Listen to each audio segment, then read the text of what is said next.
Setelah kenabian Nuh alaihi salam, nabi yang diutus setelah itu adalah Nabi Hud alaihi salam. Jadi ada 4 orang nabi yang berasal dari Arab. Yang pertama Nabi Hud alaihi salam, kemudian Saleh, Syuaib, dan Nabi kita Muhammad sallallahu alaihi wasallam. Nabi Hud alaihi salam menjadi yang pertama yang berasal dari Arab, dan beliau sekaligus nabi yang pertama yang berbicara menggunakan bahasa Arab. Nasab Nabi Hud alaihi salam adalah Hud bin Saleh bin Syad bin Sam bin Nuh alaihi salam. Beliau berasal dari suku Ad bin Aus bin Sam bin Nuh alaihi salam. Artinya, Allah subhanahu wa ta'ala mengutus Hud untuk berdakwah kepada saudaranya sendiri. Kaum atau suku Ad ini adalah orang-orang Arab yang tinggal di Al-Ahqaf, yaitu sebuah pegunungan berpasir yang terletak di daerah Yaman. Letaknya persis ada di antara Oman dan Hadramaut. Syekh Hamad bin Ahmad bin Ilyas dalam buku yang telah diterjemahkan oleh Abdul Halim yang berjudul Kisah Penciptaan dan Tokoh-tokoh Sepanjang Zaman, disebutkan di sana bahwa kaum Ad adalah kaum pertama yang menyembah berhala setelah terjadi peristiwa banjir besar di masa Nabi Nuh alaihissalam. Mereka adalah kaum yang diciptakan oleh Allah subhanahu wa ta'ala dengan postur, perawakan, dan kekuatan yang lebih besar daripada manusia lain yang hidup pada zaman itu. Kabilah-kabilah ini dipimpin oleh seorang raja yang bernama Jaljilan, yang tingginya sekitar 100 siku. Artinya, tinggi Raja Jaljilan ini mencapai 45 meter, yang biasanya manusia memiliki postur badan rata-rata hanya 1,7 meter saja. Nah, karena postur tubuh Jaljilan ini sangat besar dan tinggi, jika dia berdiri, dia seolah-olah mampu menutupi matahari dari bumi. Dan ketika dia meletakkan tangannya di atas sebuah gunung, dia bisa menghancurkan gunung itu dari semua sisinya. Wahab bin Munabbih mengatakan bahwa tinggi dari postur laki-laki kaum Ad adalah 100 siku, dan yang paling pendeknya seukuran 60 siku. Mereka belum mencapai dewasa kecuali setelah berumur 100 tahun. Mereka rata-rata bisa mencapai umur lebih dari 400 tahun. Ukuran dari kepala mereka kira-kira sebesar kubah yang besar. Mereka adalah kaum yang kejam dan menyembah berhala. Wahab bin Munabbih adalah seorang pemuka tabi'in dan ahli dalam bidang sejarah. Wahab diperkirakan berasal dari Arab Selatan dan memiliki darah Persia. Beliau memiliki pengetahuan yang mendalam tentang kitab suci dan tradisi dari Yahudi dan Nasrani, sehingga memiliki banyak riwayat dari kisah Israiliyah. Menurut dia, 60 orang laki-laki dari kaum Musa pernah suatu hari berteduh di tengkorak kepala orang laki-laki dari kaum Amalek. Jahid bin Asa mengatakan, aku pernah melihat seekor serigala dan anak-anaknya sedang berkumpul dalam kelopak mata dari seorang laki-laki kaum Amalek. Dan aku pernah menimbang satu gigi gerahamnya, ternyata beratnya mencapai 10 kaki.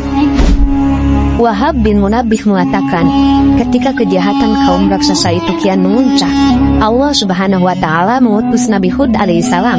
Kemudian Jibril turun kepadanya dan berkata, sesungguhnya Allah telah mengutusmu kepada kaum Ad. Berilah mereka peringatan dan beritahukanlah mereka bahwa aku, Allah, telah memberi tempo yang lebih lama, dan aku telah memberi mereka kekuatan yang belum pernah diberikan kepada siapapun sebelum mereka. Aku jadikan mereka para pembesar yang menguasai emas, dan menjadikan mereka sebagai orang yang paling panjang umurnya. Datanglah kepada mereka dan ajaklah mereka untuk bertauhid, agar mereka tidak menyembah berhala, untuk kemudian menyembah Allah subhanahu wa ta'ala. Nabi Hud kemudian mendatangi mereka di saat mereka sedang merayakan hari ayah. Di sana, para pembesar kaum itu sedang berkumpul, dan Raja Jaljilan di atas ranjang yang terbuat dari emas, dan kepalanya memakai mahkota dengan bertahtakan permata yang megah. Mereka tidak menyadari apapun kecuali suara Hud alaihissalam yang mengatakan, wahai orang-orang, beribadahlah kalian kepada Allah subhanahu wa ta'ala, Tuhanku dan Tuhan kalian. Kalian tidak memiliki Tuhan kecuali Dia, dan berhentilah menyembah berhala yang kalian telah buat itu. Ini yang menyebabkan kaum Nuh sebelum mereka ditenggelamkan. Ketika Raja Jaljilan melihatnya, dia berkata, "Celakalah engkau wahai Hud, apakah engkau menyangka dengan kelompok kami dan kokohnya kekuatan kami ini bisa mengalahkan kami dengan pernyataan-pernyataan tersebut? Tidak tahukah engkau bahwa setiap hari setiap malam 1000 anak dari kaum kami terlahir?" Tak kala Hud merasa bosan mengajak mereka untuk mengesahkan Allah Subhanahu wa Ta'ala, tetapi mereka tidak mendengarkannya. Dia memohon kepada Allah Subhanahu wa Ta'ala agar meminta wanita-wanita mereka dibuat mandul, sehingga pada tahun itu tidak ada satupun wanita dari kaum mereka yang hamil. Akhirnya mereka mengadukan hal tersebut kepada Raja Jaljilan. Mereka berkata, "Sesungguhnya Hud telah membuat istri-istri kami menjadi mandul. Kami khawatir apa yang dikatakannya itu memang benar." Nah, kemudian Allah Subhanahu wa Ta'ala menyampaikan kepada Nabi Hud alaihissalam, "Kabarkanlah kepada kaummu agar mereka beriman kepadaku. Jika mereka tidak beriman, maka aku akan kirimkan kepada mereka angin yang membinasakan." Ketika mereka mendengar kabar itu dari Nabi Hud, mereka melemparinya dengan batu. Nabi Hud alaihissalam tetap mengajak mereka selama 70 tahun, dan di saat itu mereka terus-menerus melempari Nabi Hud dengan batu. Ketika Nabi Hud merasa putus asa dengan mereka, dia berkata, "Wahai Tuhanku, engkau tahu bahwa sesungguhnya aku telah menyampaikan risalahmu kepada kaum Ad, tetapi mereka tetap dalam kekafiran mereka dan kesesatan mereka yang nyata." Selanjutnya, Allah Subhanahu wa Ta'ala menghentikan hujan dari mereka selama 7 tahun. Setelah tanah mereka mengering, hewan-hewan ternak mereka binasa, sementara kebutuhan mereka makin meningkat, sehingga mereka banyak yang mati hingga mencapai setengahnya. Berhari-hari bahkan bertahun-tahun didakwahi, kaum ini tidak mau mendengar juga.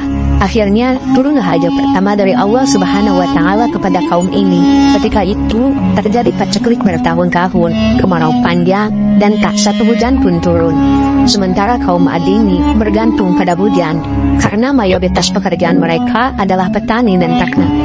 Sedangkan ini sudah bertahun-tahun tak setetes pun air hujan turun ke bumi.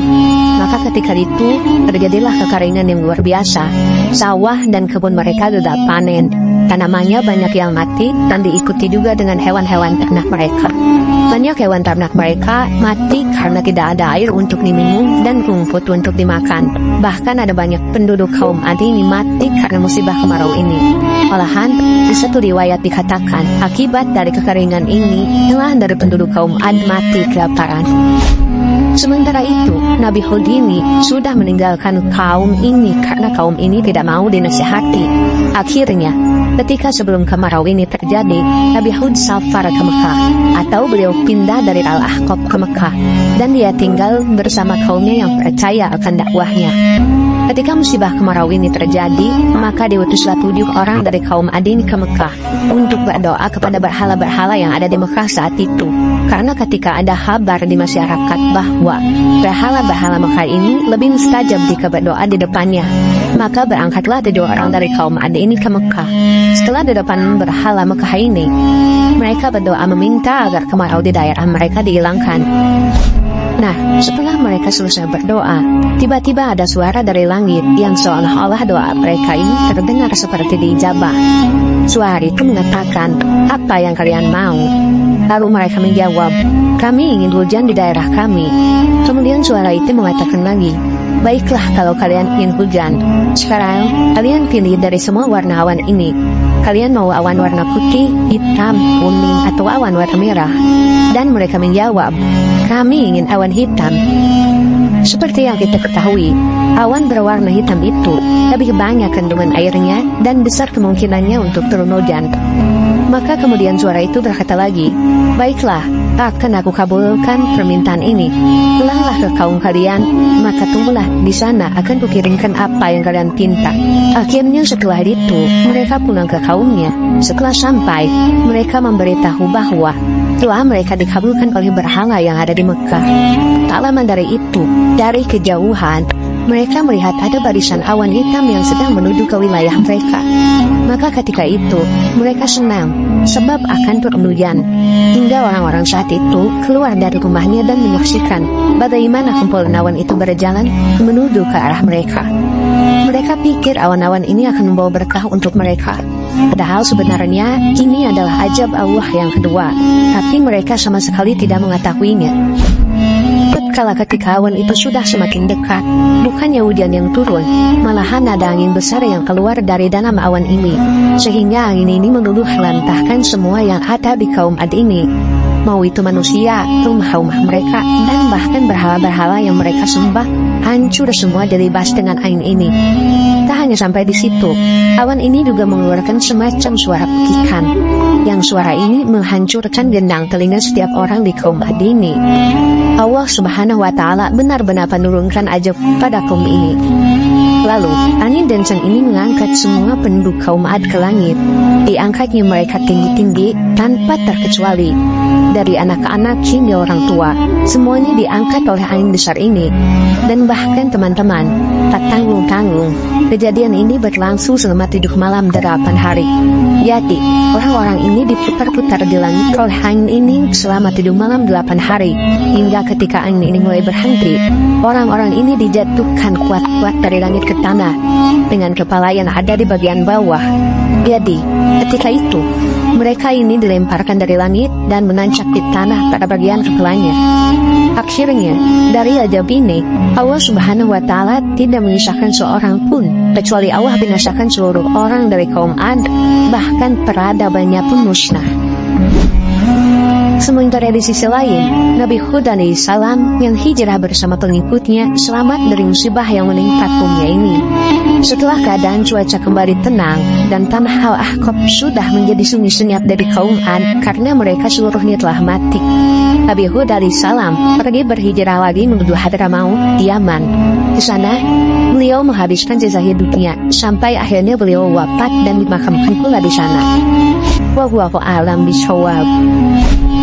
Semoga kisah ini bermanfaat. Lebih dan kurangnya mohon dimaafkan. Yang benar datangnya dari Allah Subhanahu wa Ta'ala. Khilaf atau keliru itu datangnya dari saya pribadi sebagai manusia biasa. Sampai ketemu di kisah-kisah seru yang penuh makna selanjutnya. Saya akhiri. Wassalamualaikum warahmatullahi wabarakatuh.